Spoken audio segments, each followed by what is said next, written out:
Morning,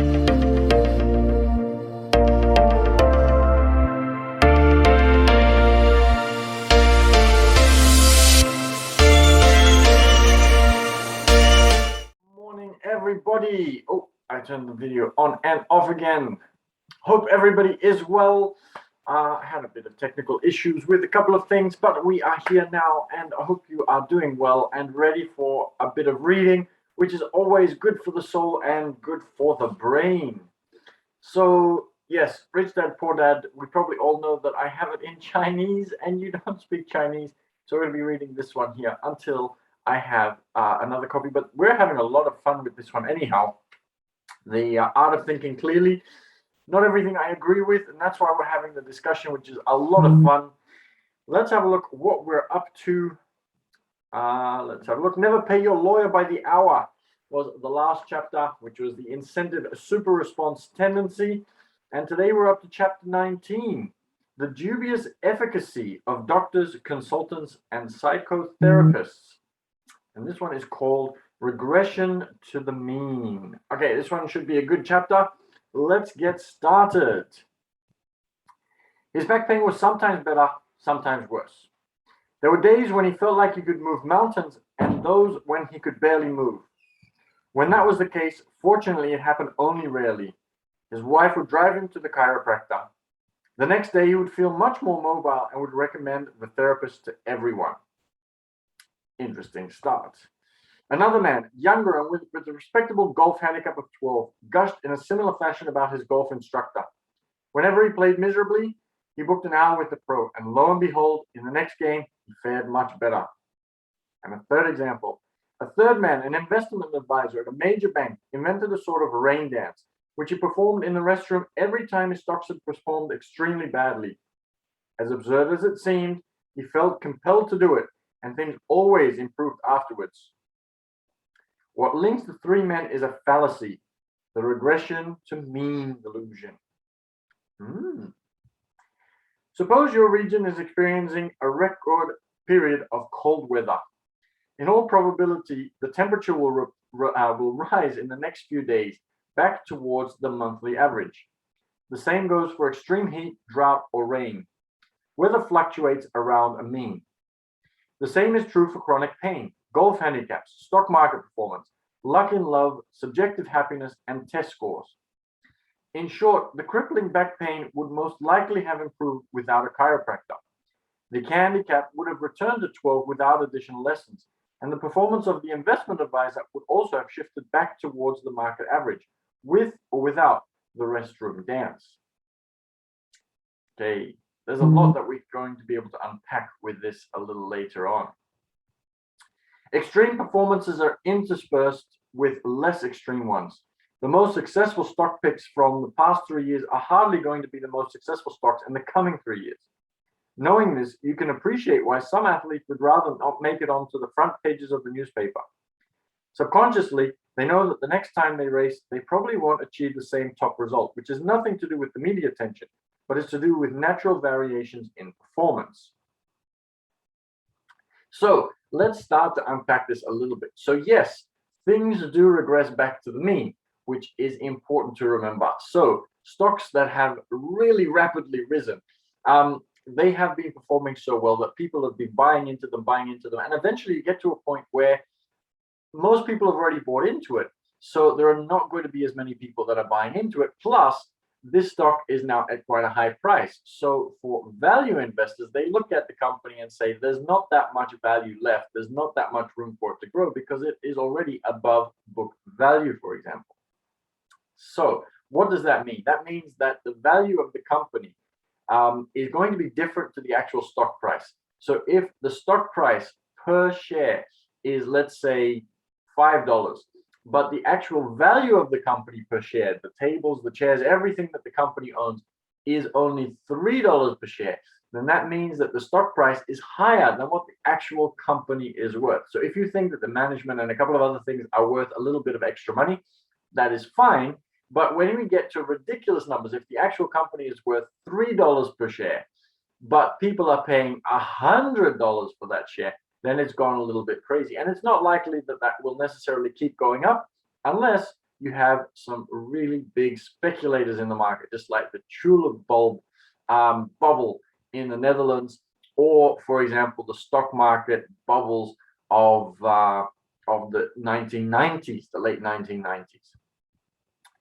However, on the other hand, you also have examples where people use superstitions and they use something in order to be able to stay focused for themselves, such as Michael Phelps, who used to do certain routines before he would go swimming. Michael Phelps managed to win 13, I think it was. I don't remember the exact number, but I think he won about 13 gold medals at one Olympics and another 10 or something at another Olympics. So performance does regress to the mean. However, there are people that outperform that and will have really, really good performances when it really counts. Tennis players, the top three players are always the same three that win probably, I think, about 90%, 95% of all of the tournaments. So yes, there is regression to the mean, but not always. You have to look out for when it does and when it doesn't. Wow, I didn't know we were going to go so deep into this chapter. This is really interesting. Okay, or take the example of a division manager who wants to improve employee morale by sending the least motivated 3% of the workforce on a course. The result? The next time he looks at motivation levels, the same people will not make up the bottom few. There will be others. Was the course worth it? Was the course worth it? Wow, I am struggling to read today. Hard to say, since the group's motivation levels would probably have returned to their personal norms even without the training. So in this case, what we want is we want a curve up. So we want the bottom people who are not motivated, we want to send them on a course.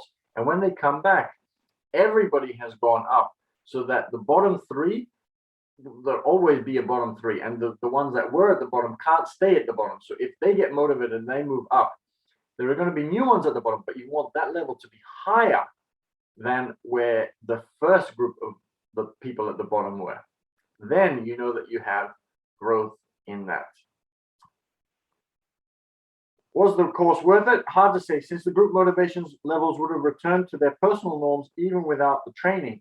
And that's where good training would come in, as opposed to average training that would just allow them to be a little excited, but then it goes back to where it was and it returns back to the norm. The situation is similar with patients who are hospitalized for depression. They usually leave the clinic feeling a little better. It is quite possible, however, that the stay contributed absolutely nothing. Another example, in Boston, the lowest performing schools were entered into a complex support program. The following year, the schools had moved up in the rankings, an improvement that the authorities attributed to the program rather than to a natural regression to mean. Ignoring regression to mean can have destructive consequences, such as teachers or managers concluding that the stick is better than the carrot. For example, following a test, the highest performing students are praised and the lowest are castigated. In the next exam, other students will probably purely coincidentally achieve the highest and lowest scores. Thus, the teacher concludes that reproach helps and praise hinders. Fallacy that keeps on giving. In conclusion, when you hear stories such as, I was sick, went to the doctor and got better a few days later, or the company had a bad year, so we got a consultant in and now the results are back to normal. Look out for our old friend, the regression to mean error. So yes, there is regression to mean, and it is going to happen to most people. However, it's going to be, it's something that you have to look out for, because there are people that are going to be undermotivated, and there are also people who are overmotivated and who are always outperforming. Have a look, for example, on the stock market at Warren Buffett. Warren Buffett's performance has been spectacular. And the reason is because he was always using his system and his formula to be able to come up with great results. And Laden just had something that he said, and we'll come back to that one. And thank you to JJ Hester on Bigo, who said that I have a beautiful voice. I appreciate that a lot. And let's have a look. Victuan B2 has asked if I have an Instagram, and yes, I do. Business Team 6, if you look for Business Team 6, and then we'll come back to Mladen's comment as well. So Warren Buffett outperformed the market by making the right choices. But now that he has so much money, it becomes really difficult for him to be able to make huge returns like he used to, But that's not because of his skill level. In this case, it's because having that much money means that you can't buy companies in the way that you used to. If he buys a really massive company, there are only 100 choices to him available at the moment, whereas before he had thousands of choices. And so that's what's hindering, not his skill level. So there are always going to be outperformers, there are going to be underperformers, and in the middle are going to be the people that they don't have the discipline and the drive to really achieve the greatness that the great people have. And the underperformers are going to stay underperformers, but the people in the middle are going to regress to mean. They're going to go up and down. They're going to have days that they feel great. They're going to have days that they don't feel so great. Whereas the top performers, they make sure that they always feel great. Let's have a look. I agree with Mladen. The chapter is a little unfair. We're all going to be very different. We're all going to have different confidence and pain tolerance. He says that his pain tolerance level is a little bit low, so he visits the doctor quite frequently, and he'd rather check than self-diagnose with Dr. Google. And so, yes, this chapter, I agree. It is not the fairest of chapters. I definitely believe that there are people that are able to outperform, underperform, but it is important to have a look at whether something that you are doing is actually getting you the results or not. And so it's important to go out and keep an eye out for that fallacy, but not limit yourself to it. And Mladen also mentions checking out kolbe.com, KOLBE.com, which is a great resource for being able to understand your personality and the people around you. And I also highly recommend it so that you can learn more about yourself, so you can avoid some of these things that Rolf talks about in The Art of Thinking Clearly. So we went a little bit deeper than I thought we would. I thought that this would be a quite quick chapter, but there was a lot to unpack. And thank you, Mladen, for your contribution, and everybody on Big O Live as well. I'm looking forward to tomorrow's reading again. Tomorrow we're going to be reading chapter 20. I cannot believe we're already up to chapter 20. Never judge a decision by its outcome.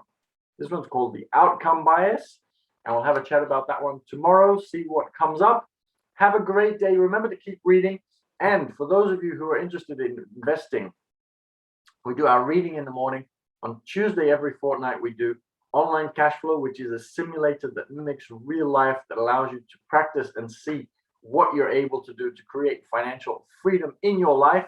And we're also starting up, I made the promo video for it yesterday, an online research community that you can join in order to be able to research together, learn about researching investments, so that you can outperform and find better investments rather than regressing back to the mean.